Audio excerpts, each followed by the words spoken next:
Hey, y'all. Welcome to the Common Good Podcast. Like Pagitt here. Outside of Minneapolis, Minnesota, and squirreled away somewhere outside of Fayetteville, Arkansas. Robb Ryerse, running for Congress, political director of Common Good, and he is, of course, the co-host of the Common Good Podcast. And now officially, hey, Robert, the Democratic nominee for Congress in Arkansas's 3rd Congressional District. It's very difficult to lose a race when you are running unopposed. Well, I don't know. People have done it. Democrats have pulled that trick before somehow. I don't know how they disqualified themselves. The Cleveland Browns could figure out a way to lose this race. Ready have slipped between the cup and the lip. All right. Hey, a lot happening. We're going to talk about all the lies Donald Trump tells, and I have a little theory I want to run by all of us. But let's do our niceties. I feel like last week we jumped right in. Yeah, last week we just jumped right in, and it was aggressive. Well, Doug, I've noticed that my chair squeaks. You hear this? I do hear it. So I gotta get some WD-40 and take care of my chair. Okay, as we chatted earlier, two things. One, WD-40 is a great chemical for certain purposes. We are of a generation, Rob, where we have been told that it basically functions as something to make metal parts move easier. Yes. That's not what it does, come to find out. What? Grease is what you're talking about. So I bought 2 cans of WD-40 just yesterday because I was out at my house, and my neighbor across the street, John, didn't have any at his house. And I don't know how that's possible. I have bought, I don't know, in my lifetime, 30, 50 cans of WD-40, I'm guessing. I mean, a number that's just really high, at least as high as the number of teeth I've lost in my life. Mm-hmm. Is it an annual purchase? Does a can last you a year? Here's what I'm getting at. I never remember squeezing a can of WD-40 and having it be empty. Never once. I've never thrown away an empty can. So where did they all go? Why are there not some in my garage? Why are there? I don't know. They've sort of disappeared.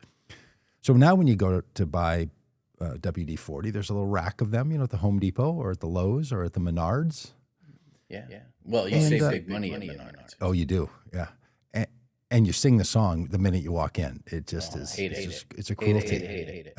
Haven't lived near a Menards in years, and that song lives rent free in my head. And if people don't know what we're talking about with Menards, just go onto YouTube here and look up Menards. Don't. It's one of the world's worst jingles. And catchy like COVID. Is that a phrase yet? Can we use that? All right. So WD-40 is designed to remove rust and to remove liquid. It dries and it loosens rust. It breaks away the rust and then it dries things out because sometimes you'll get squeak from too much moisture. What you want is grease. And now WD-40 sells one called White Lightning, which is going to put a lubricant on your squeaky chair. This is shocking news. I know. I mean, there have been moments in my life where like the glass is shattered. Like when the day in my late 40s when I realized that a pony is not a baby horse, like a puppy is a baby dog. It was just mind-boggling. The day that you revealed that the percentage of rain has nothing to do with the chance of rain, but has to do with the area that will actually get rain. And now this. And now WD-40. Hey, I hear that Jim was saying that there's an echo coming from my mic. I'm hoping that's fixed. Jim, will you let me know? He says Rob has an echo. I have an echo. Will you just double check? I changed the settings, so I'm hoping things are good. So what you want is grease or oil. Okay. This is why what I'm going to do is go get the can of WD-40 that's down in the basement or down in the garage and spray it in there. The problem will just come back. This is why when you look on your can of WD-40, it like shows you how to loosen a bolt, a rusted on bolt, because that's what it's great for. I went to grab it out of my garage, not for my squeaky chair, but because I had some rust on a little tool and I wanted to spray it on there to remove the rust. So anyway, little tip. And then you went over Buy to your buddy's grease, house buy and he oil. didn't have any either. Yeah. And so when you went to Menards, you bought a can for him too. That's awesome. Yeah, and then set it outside of his garage door, and then he saw it and had a big smile on his face. It's just that's fantastic. We felt like capable adults again. Oh, it's one of those things that like you have it. It's just there. Yeah, you don't know. You don't totally. You don't know. They're just things you don't run out of. You don't run out of toilet paper. You somehow shouldn't run out of peanut butter. And you keep some WD-40 listen, Doug, always around. There's just, you buy it, you could never, in a lifetime, a person could never use a full can of WD-40. Why have I bought so many cans, and where are they? Yeah, seriously. Doug, you mentioned peanut butter, and it reminded me that when you and I were last together, you fixed a breakfast delicacy that I introduced my wife Vanessa to this very week. And made, it went over big. Went over big. Toast, with peanut butter and jelly, with a fried egg on top. Eaten open face with a knife and a fork. Oh, so good. I had it this morning. No need for the knife. Just fork it up. Ooh. Yeah. Okay. Look, any way you get that thing in your delicious. mouth, I think you're going to love it. Delicious. It's really a sandwich of breakfast delicacy. I encourage all of you, give it a try. Just a piece of toast, peanut butter. I prefer a little blueberry jelly. Shelly did the grocery shopping this week, and she got mixed berry. I looked at it and made just a simple comment. Mixed berry will probably be fine, I said, as I stuck it in the refrigerator. We're a raspberry jelly family. Yeah, and raspberry's great. But I will tell you, if you ever get a treat to get a really good blueberry jam, and you put that onto the breakfast delicacy, there's something about the tartness of the blueberry. Yeah, it really went over well. This morning it was stuffed scrambled eggs with spinach, bacon, cheese, and a little hot garlic hot sauce on top. Holy moly! Yeah, it's good. You're like doing all that? Yeah. Cooking? Yeah. Okay. Well, good for you. Congratulations. I basically would go as far as a peanut butter and jelly sandwich with an egg on top. That's pretty much that's what I consider a delicacy. Talking about low rent breakfast. But thanks for fixing your squeaking chair. And here's why: because I rarely comment on YouTube videos, but when people put out YouTube videos and they have a squeaky chair or stool, I am like I'm like an Epstein file hunter. I am just all over that thing. Like, honestly, fix the squeak in your chair. Well, there's one guitar channel I follow. I'm about ready to send them 2 stools. I like their channel so much. I cannot stand the squeak. I've begged them for a year. They don't care. They even respond to my comments. No, like, good. Yeah, we'll get on it. And I'm like, okay, the stools are on the way. It's got me motivated. Are you gonna send them stools, or are you gonna send them WD-40? No, I'm gonna send them new stools. I'm not just gonna send them a can of Grease Lightning. I could. Look, I mean, apparently you're just fixing everyone. Why aren't you sending me a new stool? I don't know. I think because of Trump's unbelievable lies and destruction of what was once a great nation. It just has me on hypervigilance, running around trying to fix things that I can fix. Right? Yes. I don't know. The world's a mess. Let me just obsess about something I can control because my wife said this week that it seems like none of the men in the Epstein files are going to be punished. They're all going to get away with it, with maybe the exception of Prince Andrew. They're all going to get away with it. And so none of the men in her life are going to get away with anything. and which is totally understandable. And so it's that same thing that you just described. Like, cannot fix this Donald Trump thing. So, like, run around trying to fix all the other problems. God, stop a squeaky stool. Could you just, let the squeaky stool get the grease. I might squeak a couple more times today. I will get the I could go get the WD-40 right now, and we could make this into a how-to YouTube channel. But look, in your garage or your studio or your shipping area there for the Etsy store, whatever you got going on there, you probably have a little can of oil. You know, the little ones that feel like your grandpa had them, with the red top, the little screw off top, and the little point. You put just a drop or two of that oil on there, it's going to last you a lifetime. Yeah, but you don't get the spray sensation of I mean, it's very exciting to, especially with that long red hose, that thin red hose that you can get in there and. Okay, spray that on, and then when that dries and it's gotten rid of the moisture, then put the oil on. Okay, because that's what you want. You want oil.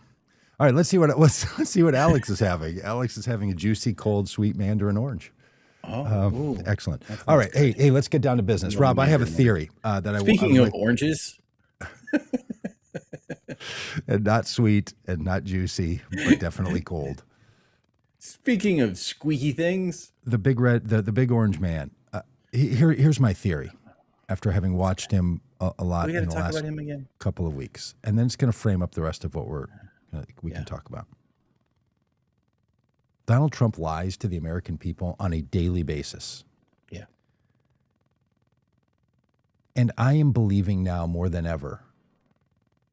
It's because he first lies to himself about all those things. He is telling himself, by all the people around him and his own, as he says, his own mind, such unbelievable nonsense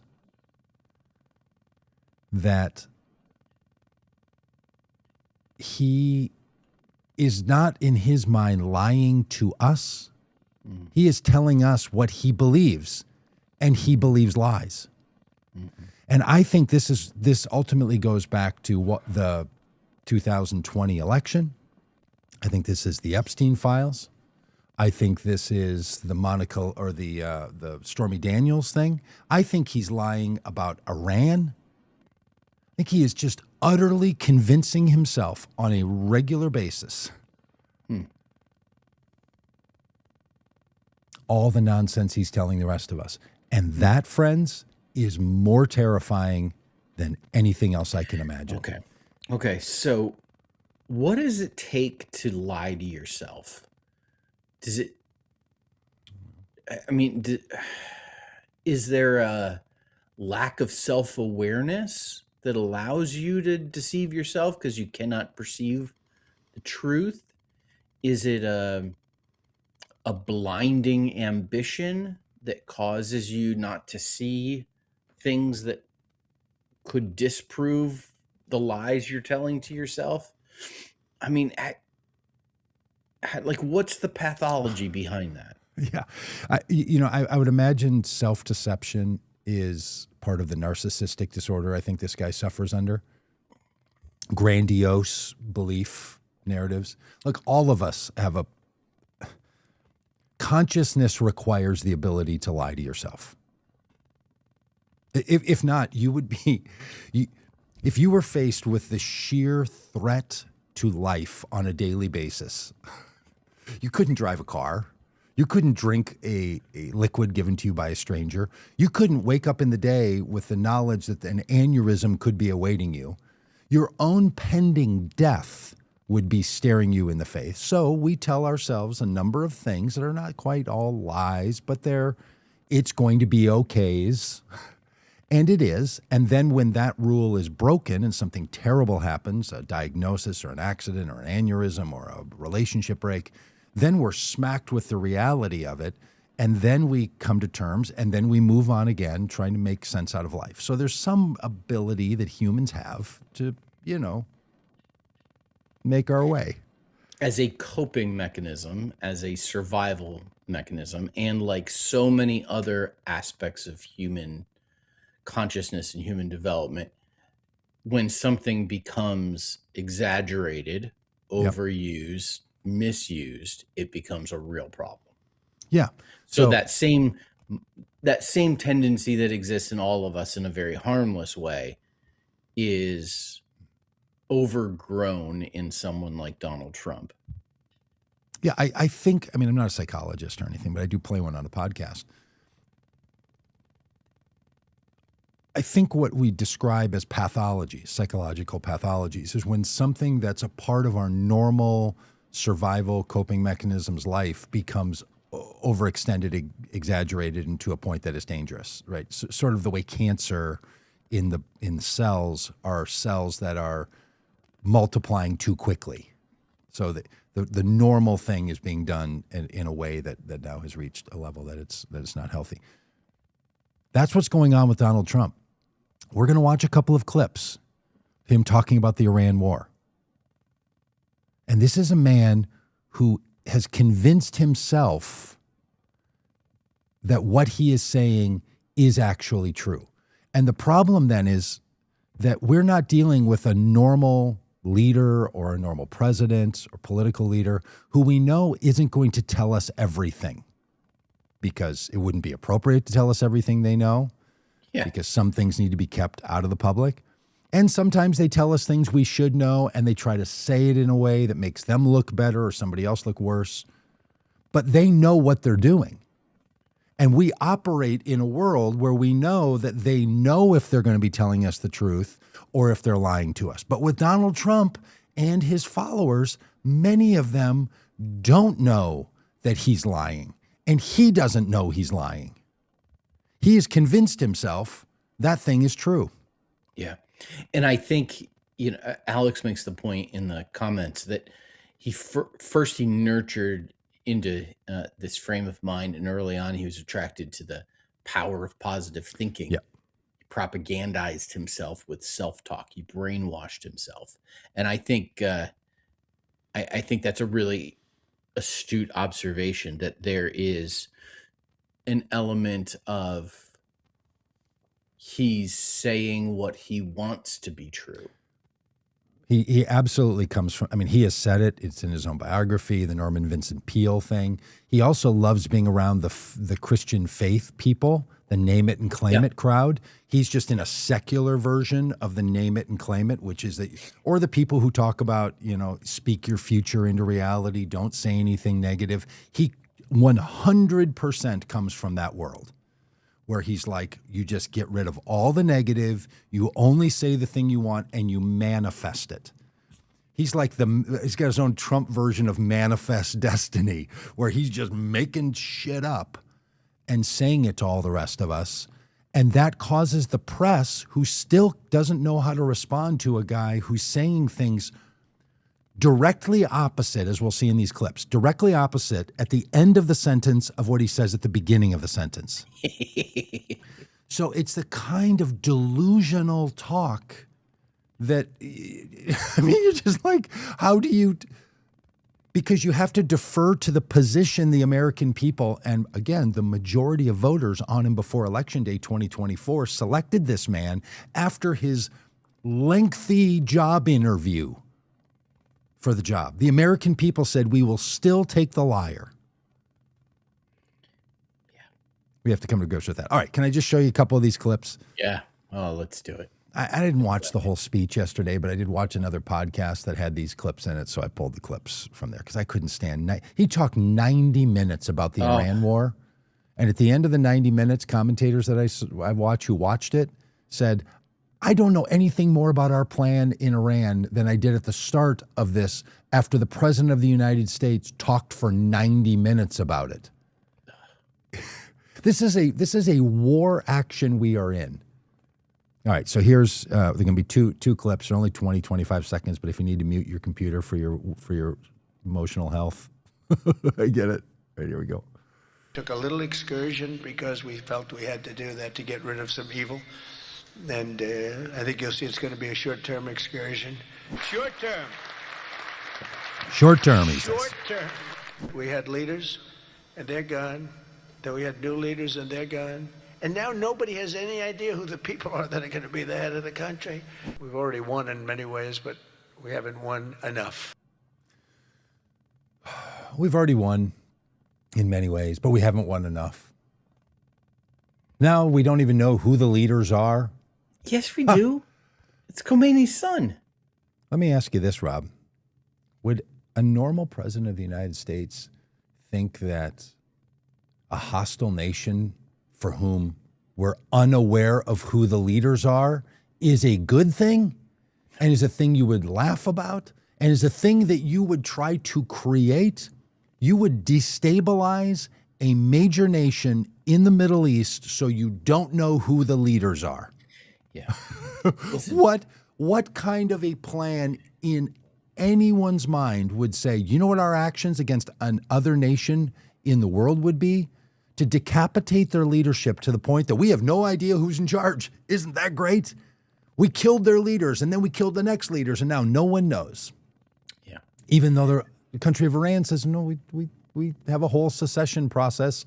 And the more radical son of the guy you killed is that guy. And you think that guy's going to negotiate with the United States after you killed his father, you killed the new leader's wife, and you killed the new leader's son. And now you're like, let's see how this goes.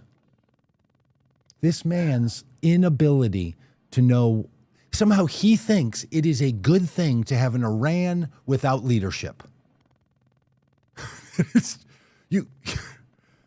No one around him would be saying to him, sir, you know what would be really great is to have a hostile nation next to Israel who we don't know who the leaders are. Doug, he said, and we've already won so much, but we could still win some more. He said also in this that take a little diversion. Yeah. Like, this is invading Iran, bombing Iran, is like, you know, going a little bit out of your way so you can go to Buc-ee's while you're on a road trip. I'm old enough to remember the phrase axis of evil, in which we had terminology to identify the biggest threats to our country. I'm old enough to remember that Iran was in the axis of evil. Yeah. I'm old enough to remember that we've been talking about how Iran is and could become a nuclear threat. Yeah. Working to develop nuclear weapons. I'm old enough to remember politicians of all stripes from all sides of the aisle talk about how Iran is the biggest state sponsor of terrorism in the world. Yeah. If you were to create a list of who the biggest threats to the United States are, Iran would be a first-round pick, very high in the draft. Okay. Like if someone said, "Okay, I'm taking Russia," you go, "Okay, Russia with the first pick. That makes sense. I can see it. Somebody goes, "Well, you know, I'm thinking China, but I'm gonna go a little off the board here. I'm taking Iran number 2." You go, "Okay, all right, bold. I like it." But you wouldn't argue with it. Yeah, right. You don't take a diversion to deal with one of our nation's biggest enemies, and I don't like using that word, but one of the largest threats to our national security and to our country. It's not a trip to Buc-ee's. Yeah, that's right. It's not a little diversion. Yes.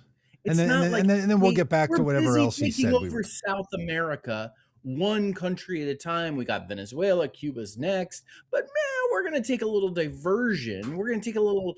We're gonna take the scenic route that leads us through Iran.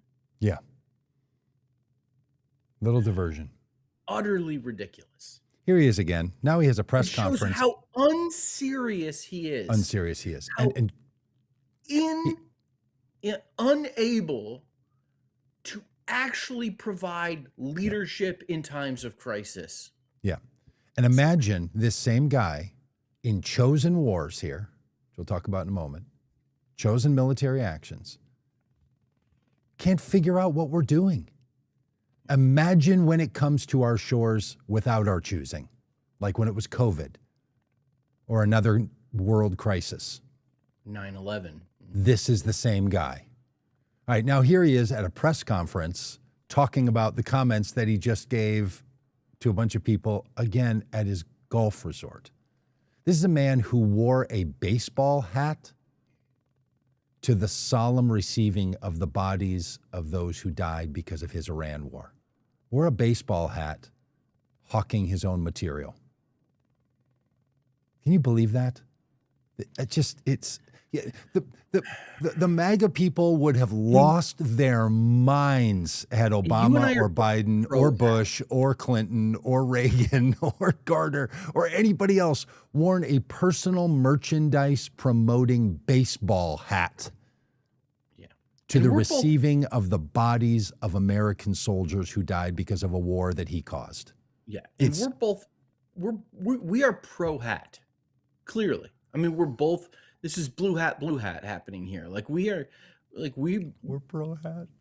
I mean, we're both willing to wear hats indoors. Oh yeah. We have both worn hats in church sanctuaries. Oh, I preach in a hat. I'm up there like a rabbi. Yeah, absolutely. We're pro hat. A man of God can't preach without a head covering.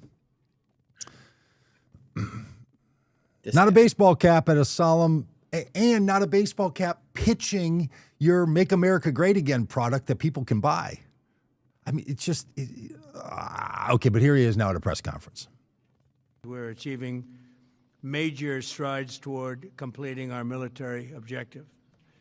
And some people could say they're pretty well complete. You've said the war is, quote, very complete, but your defense secretary says this is just the beginning. So which is it, and how long should Americans be prepared? Well, I think for you could this war say to it last? both. We could call it a tremendous success right now as we leave here. I could call it, or we could go further, and we're going to go further. So is it a complete, or are we just getting started? Well, I think you could say both. I think you'd say both of those. It's fully complete, but then we're going to go further, we could say, and we are going to go further, but it's already a success, and it could be we've achieved our military objectives. What are those military objectives? We don't talk about what our military objectives are. And again, this is a man talking about what he calls our war.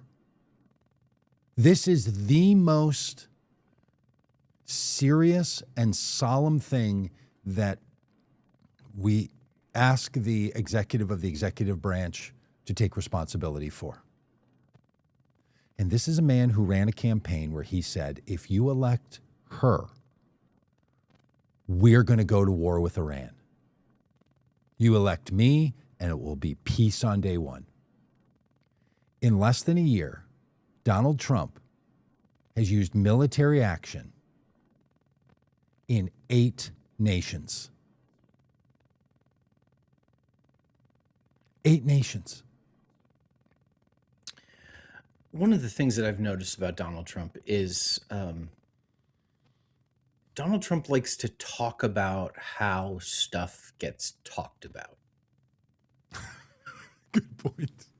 He's like the most meta postmodern poet president ever. Let's just deconstruct the whole. Yeah, we're not talking about what, the question is,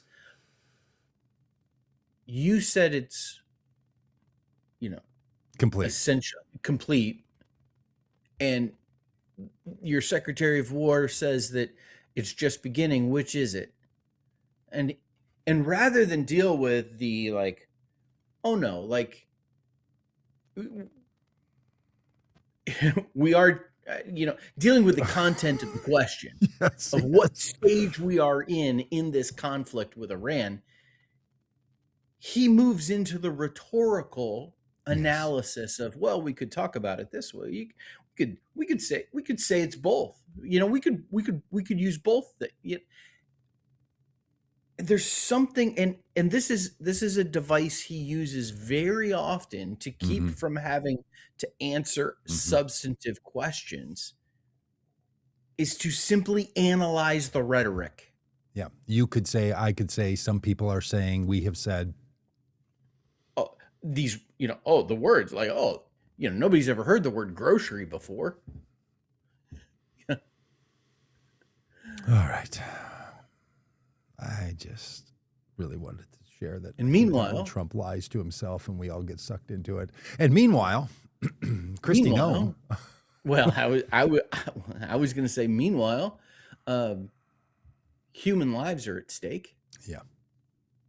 Yes. The lives of American soldiers, the lives of the Iranian people, innocent Iranian people, like the girls whose school was destroyed and were killed.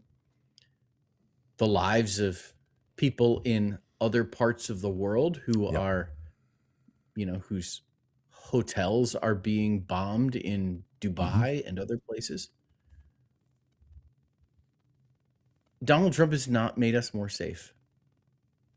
I was a guest preacher at a church on Sunday and had to do some other responsibilities that the preacher often does, like the prayers of the people. And one of the prayers that somebody sent up and I had to read was praying for a member of the family who is in Doha and can't get out and is fearful every day that, as Secretary of War Pete Hegseth says, one might get through. Yeah.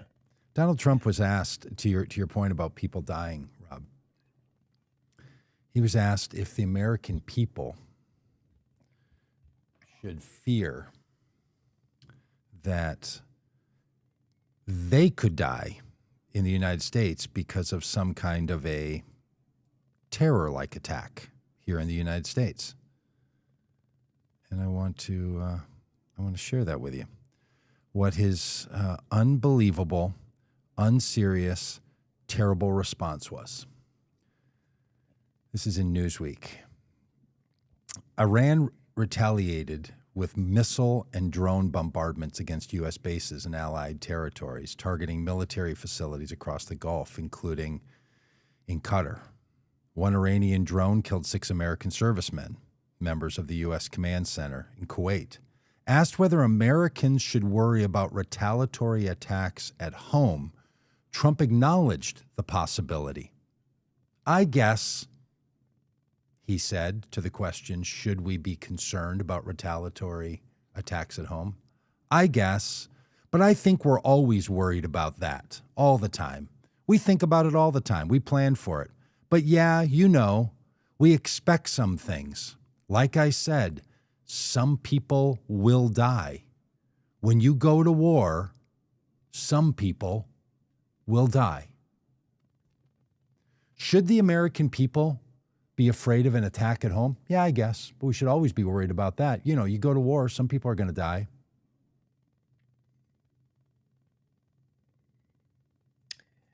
The craziest thing about that answer from Donald Trump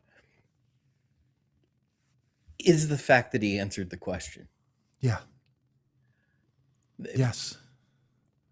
I remember back to when he was president in his first term and was asked about people being scared of COVID. Yes. And his response was, again, analyzing the rhetoric, that's a nasty question. You're a terrible reporter. Yeah. What do you say to Americans who are afraid? You're a terrible reporter. And now he said, oh, yeah, no, get ready. People are going to die. I guess, whatever, Yeah, I'm shocked. I'm shocked. Yeah. I'm literally shocked he answered the question. Yeah, he and doesn't revealed care what his true attitude is. anymore. Now, I bet he answered the question because it was in a one-on-one or a small group interview with a reporter, recording it, not just on television standing in front of people. He was just embarrassed that someone would ask that question in front of people.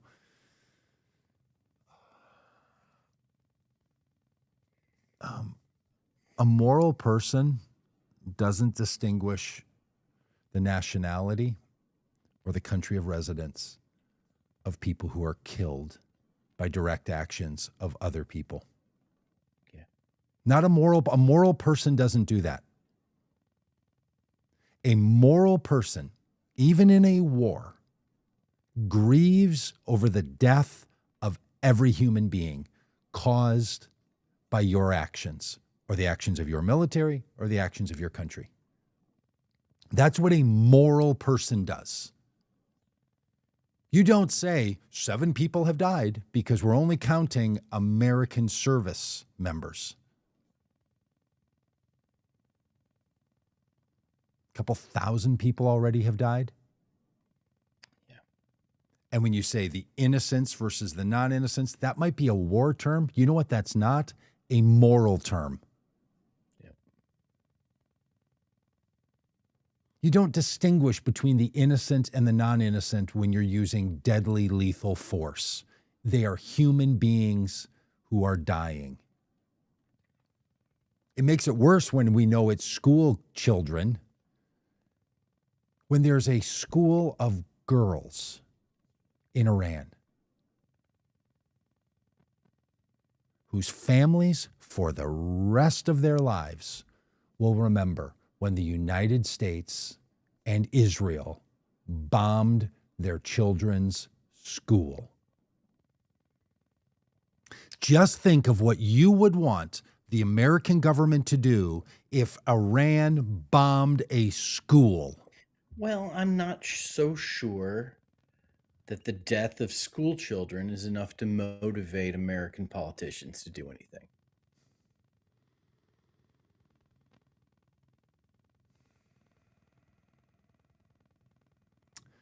I think Carol is now, imagine quoting Donald Trump. I guess. You don't think whatever, Carol's off excuse me, I have to go play a some round golf? of golf now. Well said, Carol. Okay, listen. So That's pretty much what he says. yeah.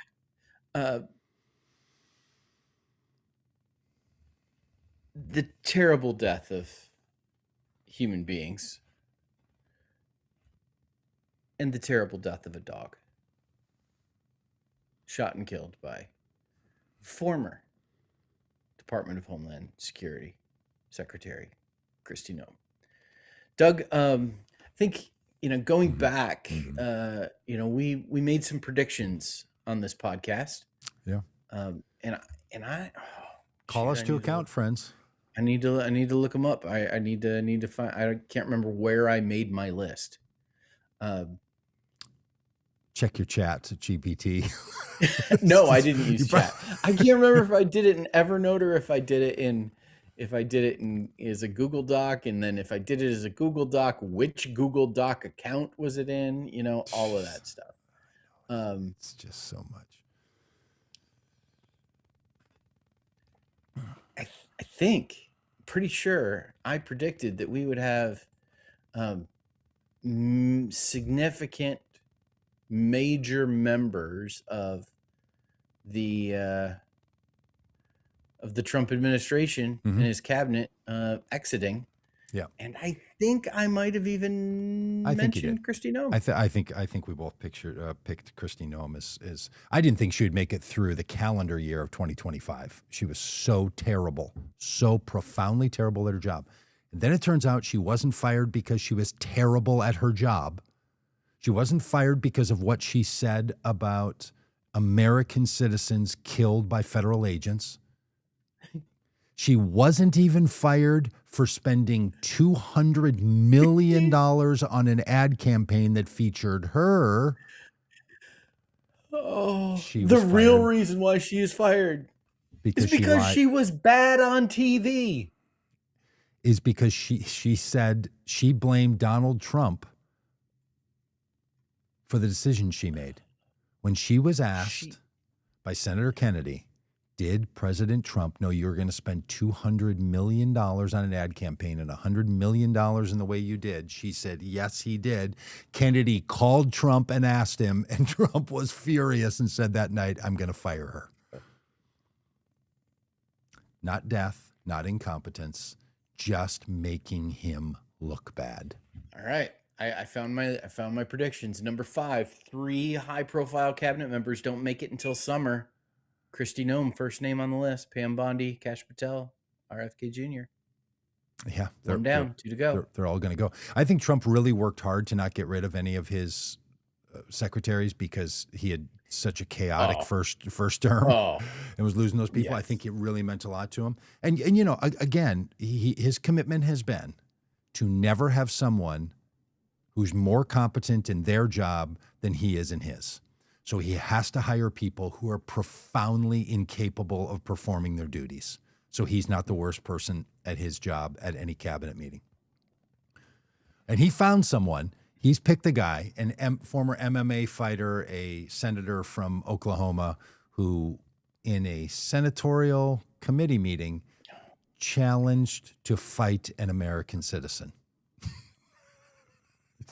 Mark Wayne. This guy. Thinkable. The dangerous level, the clown show of this thing is just so profoundly startling how bad these people are. But Christine, look, it means a lot to us in Minneapolis, I will tell you.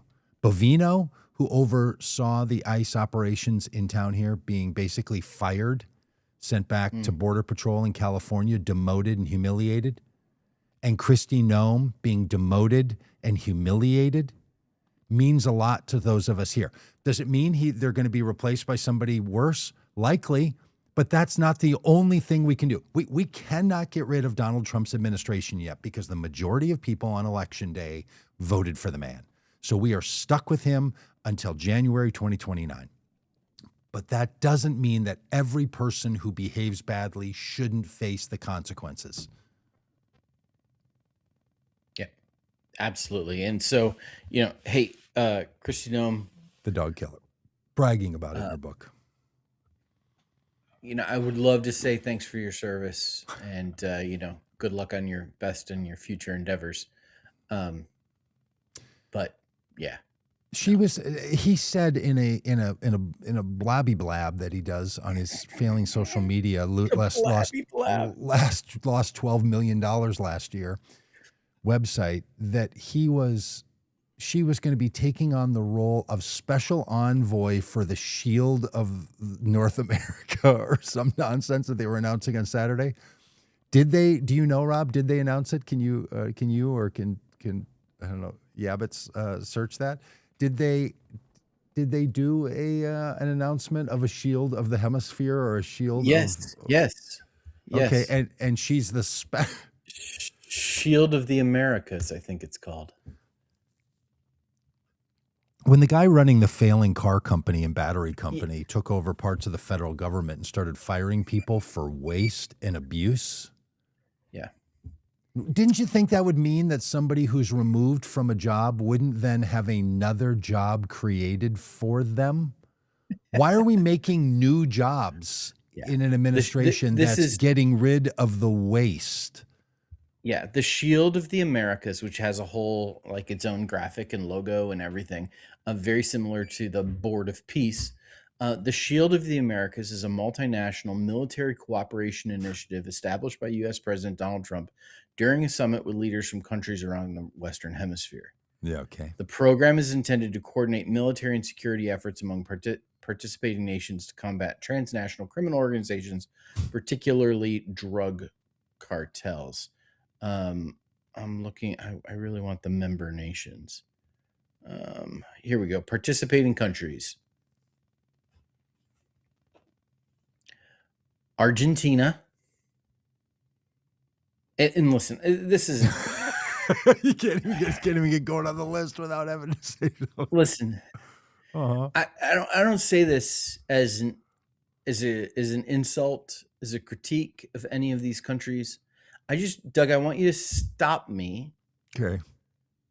When I name a world military power. Okay. So the Shield of the Northern Hemisphere, which by the way, I mean, great phrase. The Western Hemisphere. The Shield of the Americas. Of the Americas, the Western Hemisphere. Yeah. Okay. I mean, this is the kind of thing you want. It's like the Justice League. Remember the Justice League? Totally. And yes, Aquaman's in there.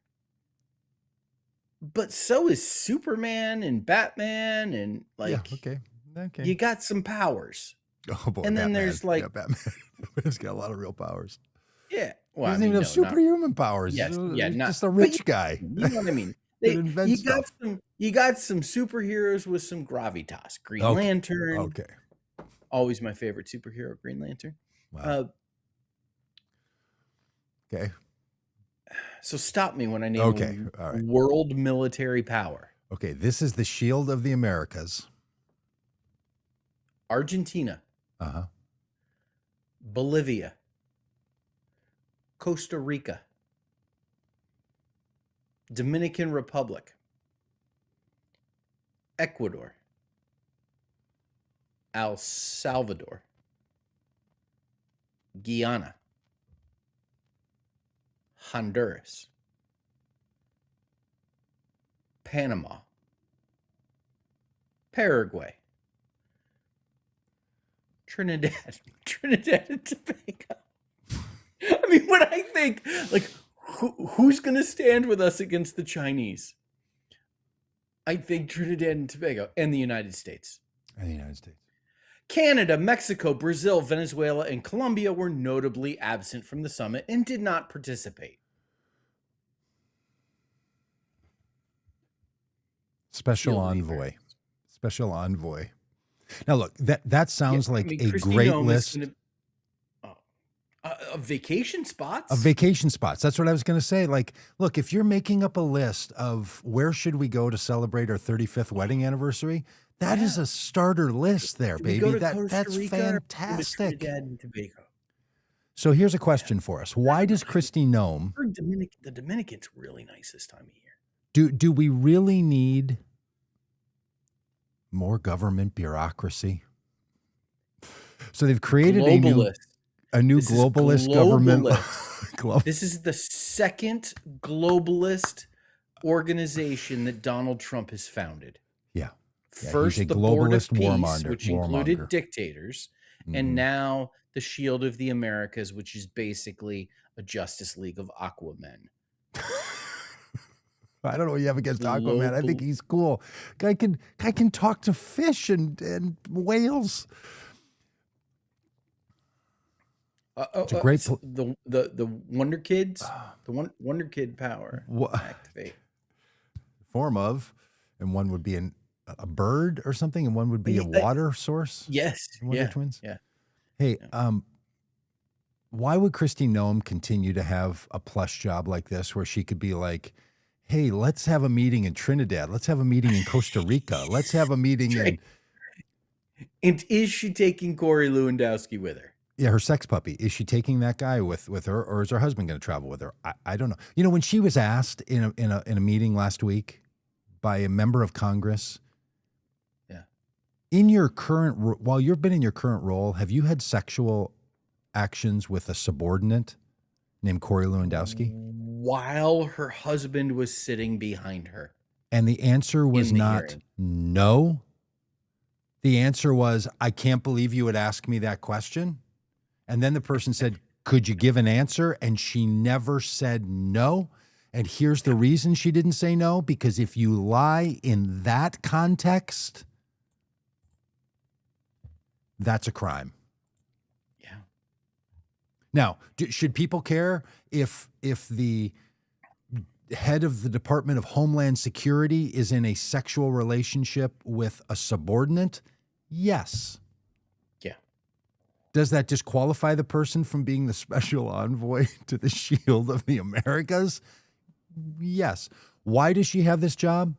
Because Donald Trump is using federal money to keep her quiet. You know how long she's going to be in that job? Enough time to negotiate a contract to be on Fox News. That's how long. She thought she could lobby being the director of Homeland Security into a presidential run. Then she was humiliated by other Republicans. She was demoted by Donald Trump, and she was given an insulting job title. She already wrote her book, and in it she thought she should brag about why she killed a dog as a leadership lesson. And reportedly, Donald Trump said, I can't have her be my vice president, but that seems like a good role for Homeland Security. the puppy killer, a 14-month-old retriever.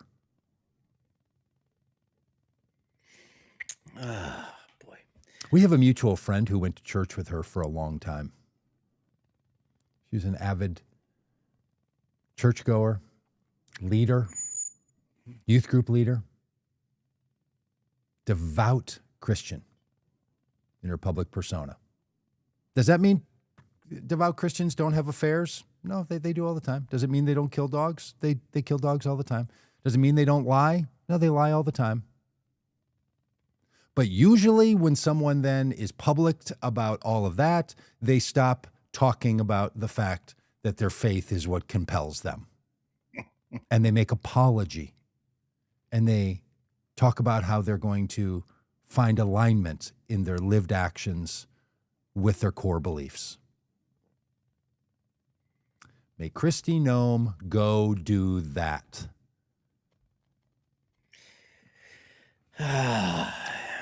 Oh, Speaking of Donald Trump choosing people who end up making his life more difficult, Doug, Donald Trump this is from Yahoo News. Donald Trump praised a young California state assemblyman 4 years ago as a MAGA champion, helping launch him into Congress. Now that same politician has abandoned the Republican Party. really? Representative Kevin Kiley of California said Monday that he was immediately leaving the Republican Party to become an independent during a phone call with reporters. The 41-year-old described his switch as stemming from frustration with partisanship itself. Wow. The California lawmaker, who is up for re-election this year, also refused to commit to being a reliable vote for House Speaker Mike Johnson until the term ends. I don't know if he would tell you that I've been so far, Kiley said, according to Axios. He will... So he's a congressman now? Yes. Okay. And he's running for re-election. He is filing his no party preference in California as he runs for re-election. Okay. He's blaming it all on partisanship, the hyper partisanship in Congress. So it's not necessarily a shift in ideas or principles, but it's much more seems like a tactical thing. Okay. Yeah. I think he's reading the proverbial tea leaves. Yeah.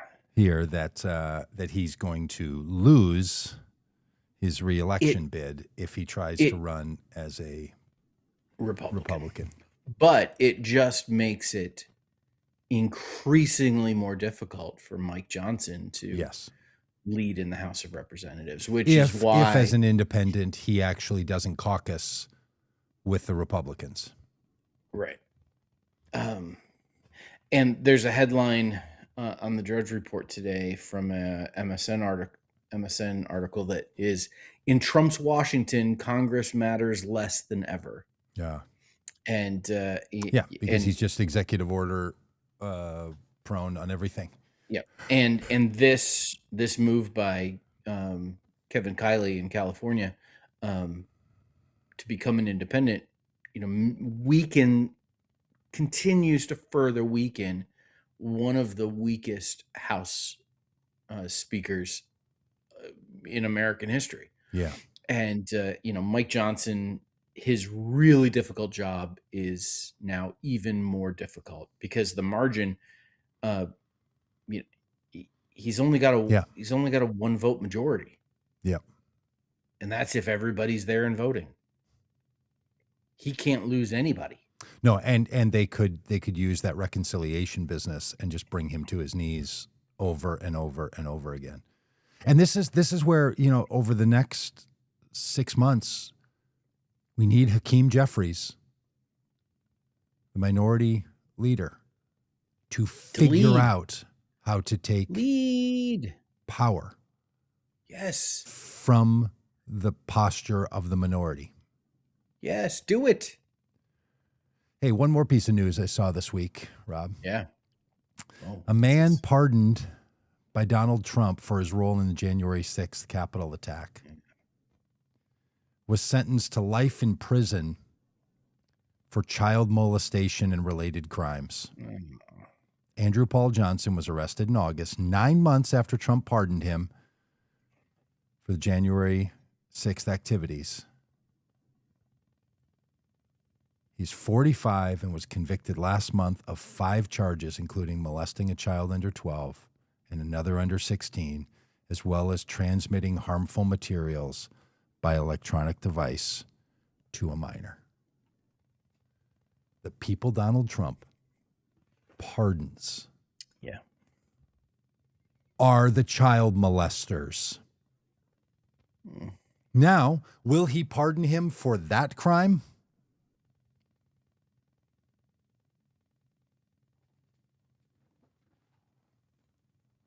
You know what Donald Trump has to say about that? Nothing. Nothing. Do you remember when Willie Horton was brought into public consciousness? Yeah. Because Willie Horton.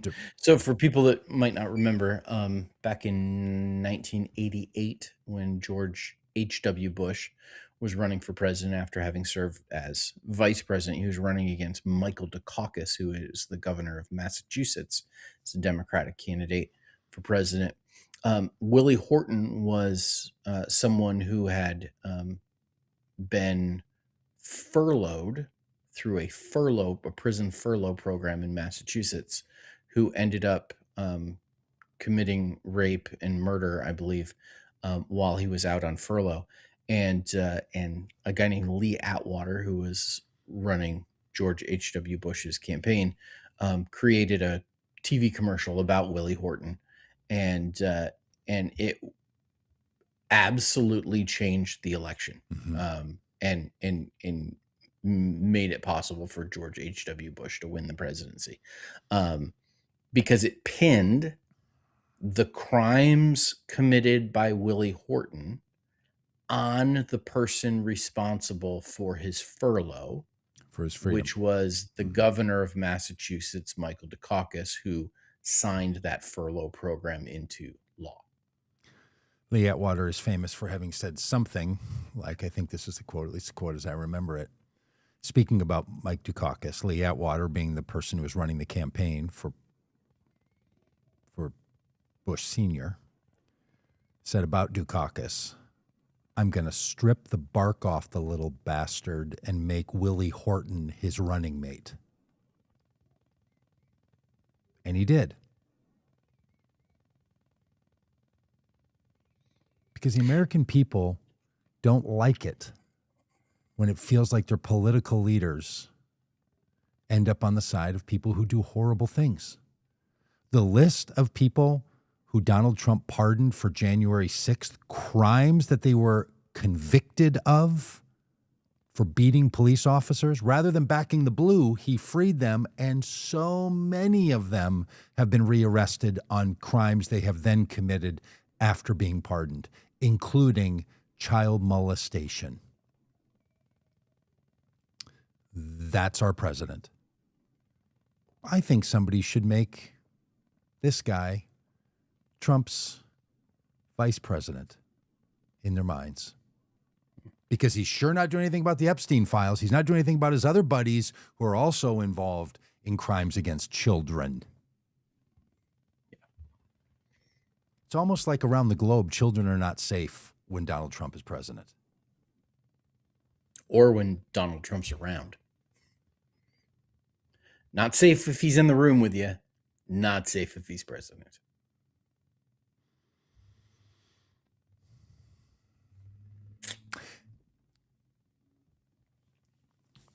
And again, where are you going with that, Doug? That was a fun pregnant pause. That was a Kramer. This administration has also accomplished nothing. Yeah. They extended tax cuts and then have taxed the American people on every purchase, have harmed health care, have raised prices, have freed convicted criminals, have started wars. And honestly, Rob, I know that Donald Trump doesn't make campaign promises. He only says things to get elected. He doesn't make promises as president to what he's going to do. He just says things to move on to the next conversation. He is a man who lacks the ability to promise anything because he doesn't care what he says. Yep. All of that is true. But the people who voted for him, they really did believe that he was going to keep us out of wars, bring down the price of eggs and gas, stop inflation, increase jobs, bring work back to America, punish criminals. They really, really did believe that. Close the border, deport the worst of the worst. Then they find out he's been arresting American citizens and people here legally, has had less deportations out of the country in his time in this term than Biden did in this amount of time in his term. 8 military actions, unemployment rate up, job losses at all-time high. Biden was adding 200,000 jobs a month. Trump lost 92,000 jobs last month. That's 300,000 less jobs in a month created. No one month has Donald Trump's administration had more job gains than any given month of Biden's administration.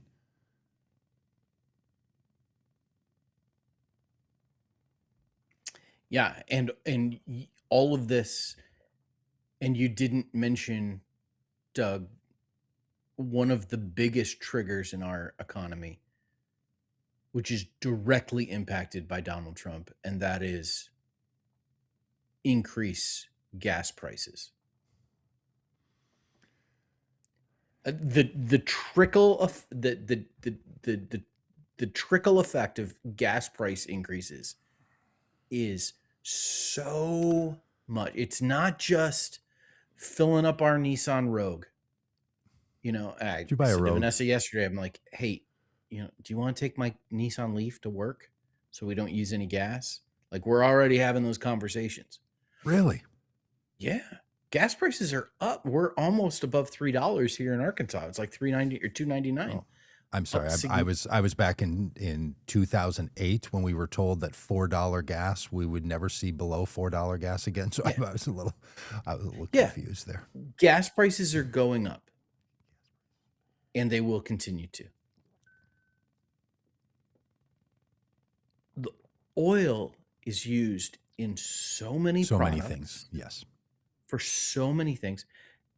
If it's more expensive, everything will be more expensive.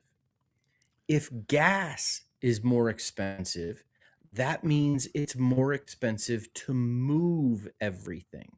The product you get from your Target or your Walmart, it becomes more expensive to get that thing on the shelf. If it's more expensive to get that thing on the shelf, it's going to be more expensive for you to buy it. Yes. And the only people making the more money off that are the oil and gas producers. Right. And they may not be people in the United States. It trickles up to them, yes. And so what Donald Trump has done is, instead of addressing this absolutely critical issue for the American people, he has simply taken steps that will only make it worse. And listen, there are things that trigger the American people. There are things that shift public opinion, and gas prices is one of them. School kids dying. Maybe. Price of gas up 25 cents a gallon. Oh yeah. God, it's heartbreaking. Look, you could run the rewind button on 30 podcasts we have done together where I have made the argument, the one thing the President of the United States does not control is the price of gas. Right. It's fundamentally true. The only exception is when he bombs Iran. A president of the United States bombs an oil producer in the Middle East and then shuts down transportation of oil around the world. Yep. The one thing a president can do to influence gas prices, He did. He did it. He did it. Yeah. I'm not saying he did it just to spite some low rent podcaster. Good at the job. God, it's just, hey, here's another thing that they did. Because oil prices got so bad, you know what they had to do? They had to lift sanctions against who? Russia, so that India could buy oil from Russia, which now is going to give Russia a whole bunch more money. Do you know who Russia supports in the Iran-American war? Iran. So in order to keep a global crisis, they've had to fund Russia to use that money against Ukraine and to support Iran. I mean, it is so insane. And then for Donald Trump to say the American people are glad to pay more at the pump for the outcome in Iran. We don't even know what the outcome in Iran is. And no one is willing to pay more money for anything so you could bomb Iran because Lindsey Graham and Benjamin Netanyahu told you to. You know, this week he was asked if it's true what Marco Rubio said. When Marco Rubio said, the reason we had to go into Iran when we did is we knew that Israel was going to bomb Iran, and we knew that they were going to counter by bombing our military bases. So we had to stop their attack on U.S. military bases after they were attacked by getting in on the first attack. Okay, it's bedazzlingly stupid because apparently they can't tell Israel what to do. So in order to protect ourselves from the retaliation, we had to become part of the first attack to obliterate their ability to respond. And that's what they say was they were going to attack us within a week. Crazy talk. When Donald Trump was asked, did Israel force your hand? Donald Trump said, oh no, if anything, we forced their hand. He can't even let himself be seen for who he is, a small-minded man being manipulated by Benjamin Netanyahu. So he had to say to the American people, no, we made them do a thing we didn't want them to do, and then we joined them in doing it because Iran was going to retaliate when they did the thing first, but then it became our idea that we forced the... And somehow he actually thinks Benjamin Netanyahu didn't trick me into doing it. Well, that's what he's told himself. And coming full circle, he did. He lies to himself. Because the government of Israel is a criminal occupying force in Gaza and is a criminal actor on the international scene. And Donald Trump joined them just months after he pardoned the criminal president from Nicaragua and pardoned a child molester to commit more crimes against children. It just, at what point do we all join Marjorie Taylor Greene, who I sent you that clip? It was a little bit long. I know it was like 45 seconds, so you probably didn't have a chance to watch it on your phone. But Marjorie Taylor Greene this week on Megyn Kelly's show just went off. Like that person, she has decided. Yeah. She is just like this guy. And her constant refrain is, what happened to the guy? And like, nothing happened to him, sweetie. Yeah. Yeah. The scales fell off your eyes and you are now seeing the truth. He didn't change one bit. Right. No one changed him. There's this video that I've shown a lot of times. It's called The Invisible Gorilla. Oh, I Video. love yes, you showed it to me and I absolutely love it. Did it work? Did it work on you? And Yeah.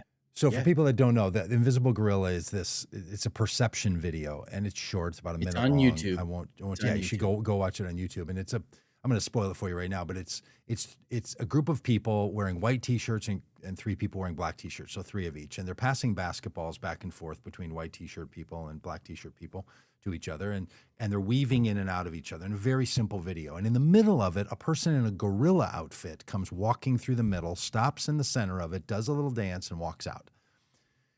And when you're showing the video to people, you say to them, count the number of times people wearing white shirts pass the basketball. And it's 17 very slow passes that they make to each other. And because people now are paying attention to a video and they're not wanting to watch the black t-shirt people, they're wanting to watch the white t-shirt people, they very often don't see the gorilla, the full-sized person in a gorilla outfit, or a real gorilla, it's hard to tell, walk into the middle of the scene, do a little dance, and walk out. And when you show it to them a second time, and we do this to groups very often, after saying, did you see the gorilla in the middle of the video? And people are like, there was no gorilla in the middle of the video. And you show it to them again, the number of responses that people give, which include like, I can't believe I didn't see that, and the question, is that really the same video? Yeah. When I showed it to my wife first, she didn't see the gorilla. When I showed it to her a second time, she said to me, that's not the same video. So this has happened in groups where people will say like, that's not the same video. And the person sitting next to him is like, oh yeah, it is. I saw the gorilla the first time. They're like, no, you couldn't. Like that thing that happens, it's powerful because perception is so important to the human experience. Marjorie Taylor Greene and so many other people I've seen the gorilla. have seen the gorilla. And they're trying to say that's not what he was before. Now, why do we all know that to be true, those of us who are so frustrated with Donald Trump? Because some of us ran into that after this election, the last presidential election. We looked back and said to ourselves, oh my gosh, those 4 years really were enough to make millions of people say no to Democrats and yes to someone like Donald Trump. And that is a common good message we have to learn. Yeah. We had to look at our own situation and say, it just missed in connecting with the heart of so many people in this country. Yeah. So rather than only being frustrated at each other and only saying like, how could they, I don't know, a little bit of empathy, like, yep, people don't see, and then they do. In other words, to quote the old spiritual, I was blind, and now I see. Yeah. All right. Shall we pass the plate? Sing Yeah. one more hymn, and then we'll go? Yep. Every I head used to- bowed, I every used to- eye closed. I used to get to say that as a, okay. Hey, let's just go back and see anybody. Thanks, Alex. Thanks at Reginald Johnson 8092. By the way, Peggy YouTube now was with only us. shows us their people's real signed-in names. Jones, thanks for being with us. Carol. Okay, so Joan Siri says that we're giving him too much credit because he can't even do self-reflection enough to know he's lying to himself. That might actually be true. Hey, Bitcoiner 500. Ooh. Thanks for being here. Bitcoiner. We got a Bitcoiner? Not a Bitcoiner. Oh, Who said only fools follow Donald Trump? only fools fall in love. That's a Wise good men point, said. though. All right. Anything else? Bang was with us. Inked Grace. Hey, Rob, during our conversation here, our guest that we're going to be interviewing in a little while, in an hour, was trying to get in at 10 o'clock Central Time. So Yeah, and I got an email from her saying, whoops, I see it's because we're meeting in 2 hours. Wrong time Okay. zone All right. issue again. good. Should we preview that for people to know that what's going on we've behind started the scenes? this little segment as part of the podcast where we talk to do-gooders, people that are doing good in the world, and up to really interesting things. And so we're going to be talking to Kiera Havens, who has started a grassroots citizens movement to get Donald Trump impeached. And the one thing Democrats have been hollering, don't do that. She's like, no, we're going to do that. I love it. I love it. Yeah. So we're going to talk to her. It is the one thing the peoples can do. Yeah. And so we're going to talk to her, and then it will be a part of next week's podcast. You'll be able to hear our conversation. So if you wonder why we're wearing the same clothes next week, it will be because we're going to be talking to Kiera. Maybe we could change clothes. My wife says 3 days in a row with the same clothes. It's maybe time to change. So it's probably my day to change up the clothes. So like they used to say on old serial television. Next week on the Common Good podcast. That's right. We'll have a Common Gooder. All right, Rob. Anything big happening in the campaign people need to know about? Hey, listen, Lucia. Would love a campaign donation from you. He's just cutting straight to it. Just flat out need money. Just give me money. I need money. I'm running against a guy with millions of dollars, and I need money. Money. Mm-hmm. You can go to robforcongress.com, ROBB, congress.com, and smash that donate button. And then after you do that, go to votecommongood.com and smash that donate button. Hey, let me ask you this, Rob. What does a candidate like you spend that money on? Right now, it's my very small team of staff people. Okay.